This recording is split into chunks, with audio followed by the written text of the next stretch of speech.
Welcome back to Jersey Matters. I'm Larry Menti. Offshore wind farms are coming to a Jersey coastal town near you.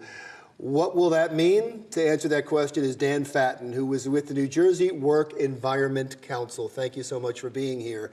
So when will this happen? When are we going to start seeing wind turbines off the New Jersey coast?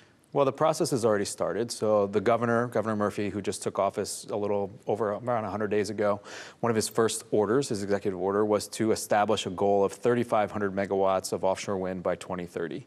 So what that means is that there's going to be a process at the BPU, and it'll probably take 2 or 3 years before we really see operational wind farms in New Jersey. When you say we see operational wind farms in New Jersey, will we see operational wind farms in New Jersey from the coastline? You may not actually see the turbines from the coastline, but they will be offshore delivering power to potentially power up to 1 million homes or 1.5 million homes in New Jersey. So you may not actually see the turbines, but they're going to be operating off the coast of New Jersey. Probably in 2 to 3 years, they'll be operational. Is that considered a problem? Are many of these shore towns saying we don't want to see these? I think it's a mixed bag, and actually I think the opposite is true, that there are some towns and some communities that are saying we want offshore wind development to happen near us because we want the benefits of employment. We want to be able to help with the manufacturing of the component parts. We want to be helping with the transportation of those parts. We want to be installing and operating and maintaining. Up in Rhode Island, where Block Island has the first offshore wind project on the East Coast, there was a pilot project up there, and they created 300 jobs for just 24 megawatts of power. And in the process, they also created a little tourism industry. So when you go up to Block Island, you can take a boat tour around the offshore wind turbines up there. You said 300 jobs there. How many jobs here? So we just co-released a report with the Center for American Progress that shows, based on what happened in Europe, where they have a pretty thriving offshore wind energy sector, we could expect on a regional basis around 75,000 jobs if we develop offshore wind appropriately, as is slated with current goals from states like New Jersey, New York, Maryland, Rhode Island. And that is a good number of jobs for this region. 75,000 permanent jobs? It's a mix. So you're going to have some operations and maintenance that'll have to be permanent, and they'll be regularly maintaining turbines and transmission lines. But you'll also have some that are more traditional construction trades that'll be for the installation, some of the pilings that have to be driven into the ocean floor and the laying of the cables. Those won't necessarily be permanent, but we're creating a pipeline and we're creating a whole new sector where hopefully those jobs will then transition to the next project, because right now there's about 8 gigawatts slated for the East Coast of offshore wind development. And frankly, I think between the Great Lakes and the East Coast, we have potential for up to 100 gigawatts. So it's about a tenth of the potential. How is this going to affect New Jersey homeowners? Are they going to see their rates go down? Well, it could affect us in a couple ways. One, I think, from a climate perspective, it's going to hopefully protect us from greenhouse gas emissions that could threaten people who live along the coast if we don't address. Let's stop on that for 1 second. Is it that specific? Can you prevent greenhouse gas emissions over one state or one area?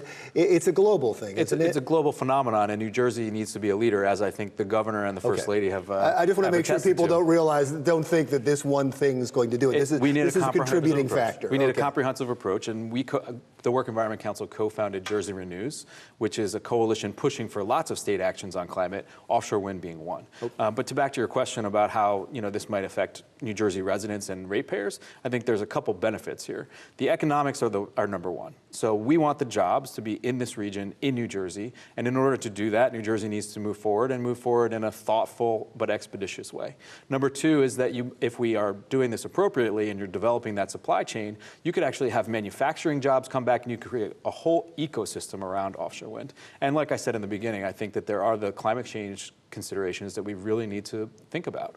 The cost of inaction on climate, if we do nothing, the cost will be very high. The Union of Concerned Scientists had a study that showed 20 or 21 towns in New Jersey will be uninhabitable if we don't address the climate crisis. I get the environmental impact. I think a lot of people are going to want to know, are my rates going to go up or are my rates going to go down, or are they going to stay the same? So I think it remains to be seen. There's a bill that the legislature just passed and the governor has not yet signed that could potentially impact rates. we're talking about a $300 million subsidy for nuclear power. We're talking about investments in energy efficiency programs and a redo of the solar program. So all of these things are in flux.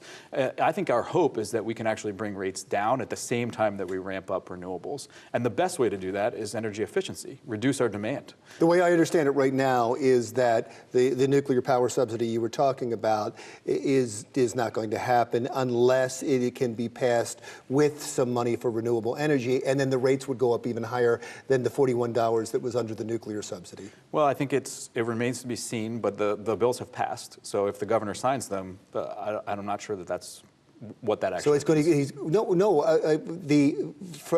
yes, you're right. The bills have passed. If he does sign them, the rates would go up more than $41, though, right? Well, I think that's what some of the advocates have said, and on the consumer side, there's great concern about what that means. That's why we want the ratepayer advocate to be involved in the analysis of whether or not they need a subsidy. So in the short term. In the short term, and you're not seeing any of the money from that nuclear subsidy? There's two separate bills. So the clean energy bill is the one that deals with offshore wind, and that's the bill that we're the most supportive of because that addresses offshore wind, solar energy, and energy efficiency. Okay.